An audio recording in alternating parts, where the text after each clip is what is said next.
Hello, everyone. Welcome to our podcast. My name is Emma. And I'm Max. Today, we're going to talk about something super important if you want to speak English well, sentence structure. Right, sentence structure is how we put words together to make clear and correct sentences. It's like building a house. You need a strong base, or the house won't stand. That's a great way to think about it. Emma, if your sentences are clear, people will understand you better and you'll feel more confident speaking English. Let's start with the basics. In English, the most common sentence structure is subject plus verb plus object. For example, I eat apples. Simple and clear. The subject is I.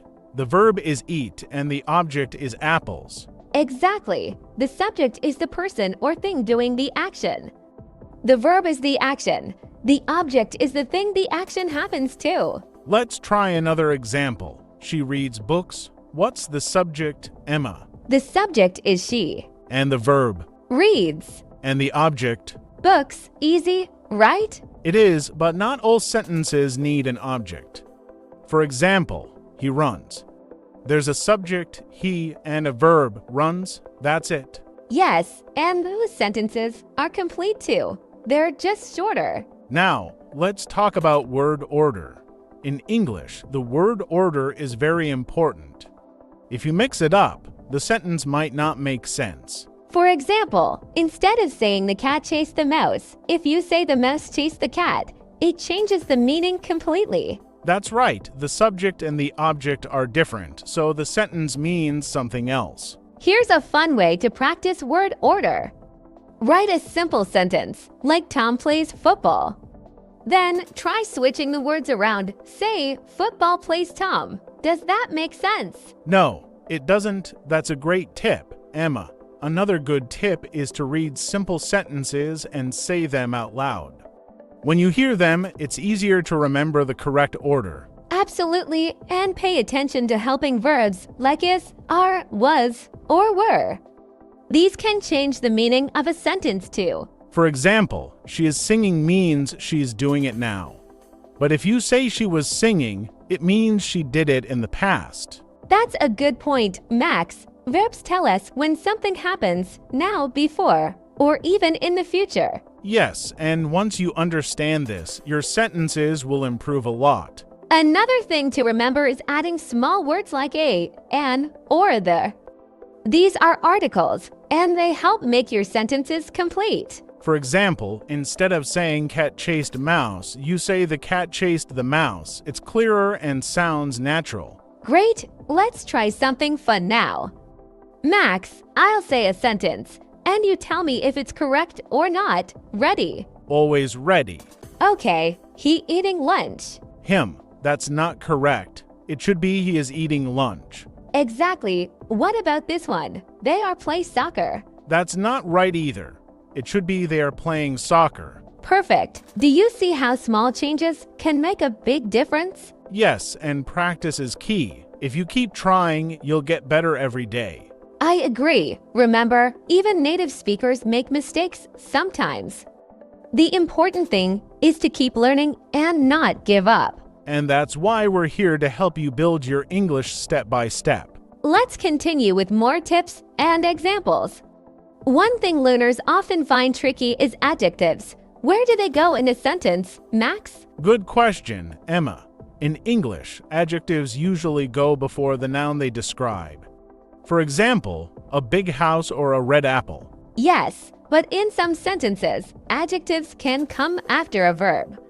For example, the sky is blue. That's right, so don't worry if you see adjectives in different places. Just pay attention to the meaning of the sentence. Here's another tip. Practice with questions. Questions in English often have a different word order. For example, instead of saying you are happy, a question would be are you happy? That's a great point. Questions usually start with a helping verb like are, is, or do.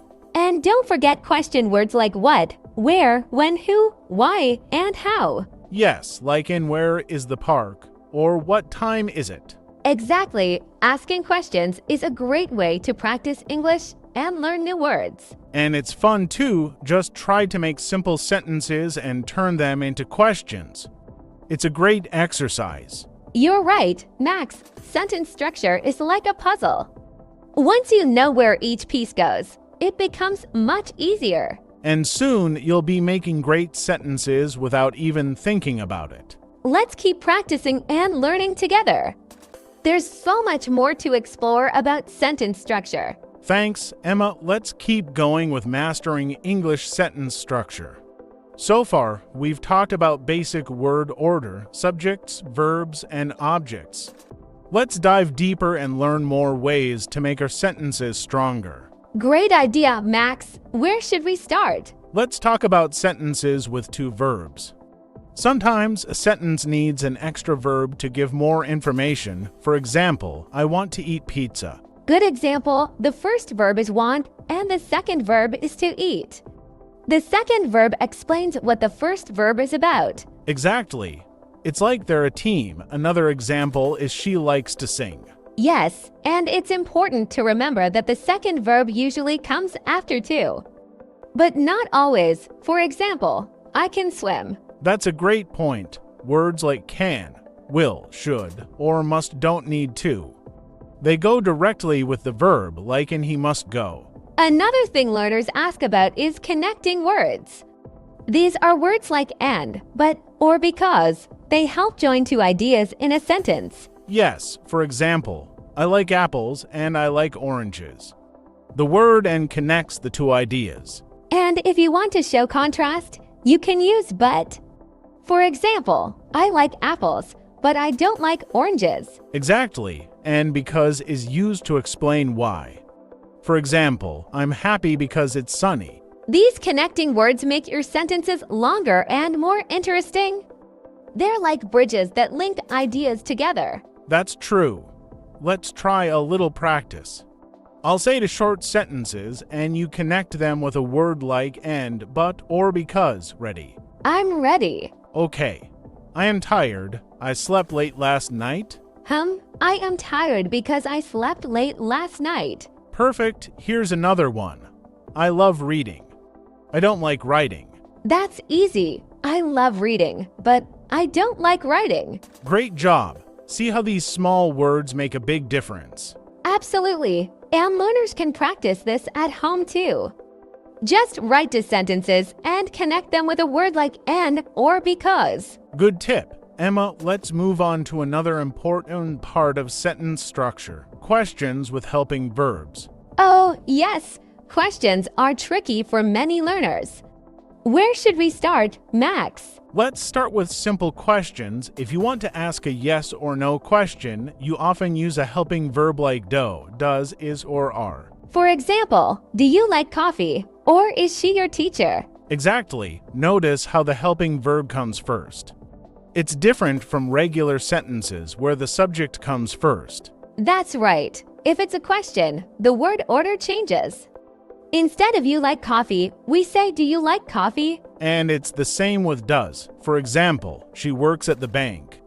As a question, it becomes does she work at the bank? And don't forget to change the verb. In questions with does, the main verb goes back to its base form. So, works becomes work. Good point, Emma. Here's another tip. Practice using question words like what, where, or why. They can make your questions more specific. For example, instead of do you like coffee, you can ask, why do you like coffee? Or instead of she works at the bank, ask where does she work? Yes, and remember, practice makes perfect.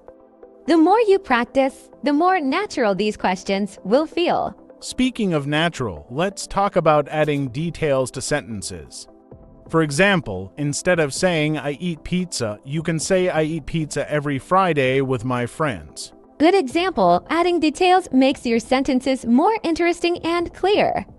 You can use words like when every Friday, where at the park, or how quickly. Yes, and these details answer questions like when, where, or how. For example, he runs. That's a simple sentence, but if you add details, it becomes he runs every morning in the park. Perfect. Let's try another one. How about they play soccer? Okay, let's add details. They play soccer every weekend at the school field. See, it's much better with details. Here's a challenge for our listeners. Take a simple sentence like I drink tea and add as many details as you can. That's a fun challenge, Max. Let's also talk about sentences with lists. For example, I like apples, oranges, and bananas. Oh, lists are great. They let you add more information without making new sentences. Exactly. Just remember to use commas to separate the items. And don't forget to use and before the last item in the list. Yes, it sounds better when you say apples, oranges, and bananas instead of just listing them all together. Another thing that's important is negative sentences. For example, instead of saying I eat pizza, you can say I don't eat pizza. That's right. To make a sentence negative, you often use the word not. For example, she is happy because she is not happy. And with helping verbs, it's do not or does not. For example, they play soccer because they do not play soccer. Or he works hard because he does not work hard. Negative sentences are easy once you get the hang of them. Just add not in the right place. And don't forget contractions. For example, do not can become don't, does not becomes doesn't.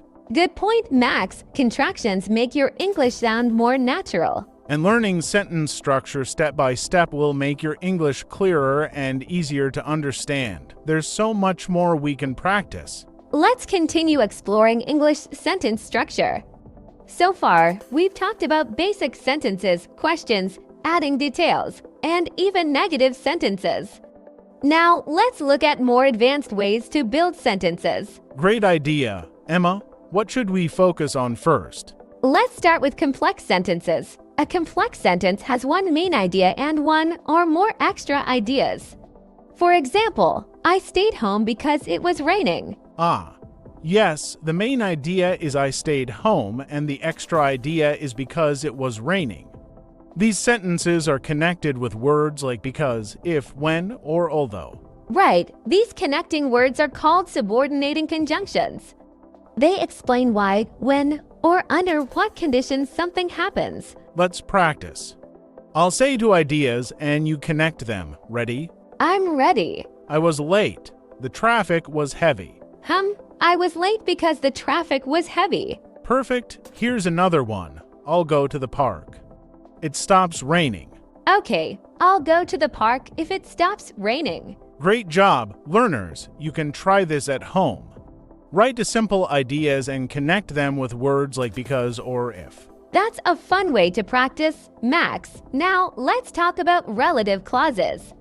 These are extra parts of a sentence that give more information about a noun. Oh, yes. For example, the book that I read was interesting. The phrase that I read gives more information about the book. Exactly. Words like that, who, or which introduce relative clauses. For example, the man who lives next door is friendly. Or the car which is parked outside is red. These clauses help us describe things or people more clearly. But remember, relative clauses don't work alone. They need to be part of a bigger sentence. For example, you can't just say who lives next door. It's not a complete idea. That's a great tip. Emma, learners should also know that who is for people, which is for things, and that can be used for both. Let's practice. I'll say a sentence, and you add a relative clause. Ready, Max? Yes, they often use the word if. For example, if it rains, I'll stay home. Or if I had more time, I would learn another language. That's right. There are different types of conditional sentences. The ones with will are for real possibilities. The ones with would are for imaginary situations. Let's practice. I'll give a situation and you make a conditional sentence. Ready? Ready. You're hungry. You'll eat pizza. If I'm hungry, I'll eat pizza. Great. Here's another one. You're rich. You'll travel the world. If I were rich, I would travel the world. Perfect. Conditional sentences are great for expressing ideas about the future or imagining something different. That's true. And don't forget to use the correct verb forms. For example, if I had a car, I would drive to the beach. Good point. Emma, let's also talk about passive sentences. These are sentences where the action is more important than the person doing it. Oh, yes. For example, instead of saying the chef cooked the meal, you can say the meal was cooked by the chef. Exactly. Passive sentences are useful when you don't know who did something or when the action is the focus. Like the window was broken last night, we don't know who broke it, but the action is important. That's right. To make a passive sentence, use a form of the verb to be and the past participle. For example, the cake is eaten or the cake was eaten. Let's practice. I'll give you an active sentence, and you make it passive. Ready? Ready? They built a new school. A new school was built. Good. Here's another one. She wrote the book. The book was written by her. Excellent. Passive sentences are great when you want to focus on the result of an action. Absolutely, and learners, remember that sentence structure is all about practice. Start with simple sentences and then try more complex ones. That's true. You can also read English books or listen to conversations to see how sentences are formed. Yes, and don't be afraid to make mistakes. Mistakes are part of learning. Exactly. Keep practicing, and you'll see improvement over time. And that brings us to the end of our podcast on mastering English sentence structure. Thank you for joining us today. If you found this helpful, please subscribe to our channel and share this podcast with your family and friends. See you next time. Keep learning and practicing. Bye for now.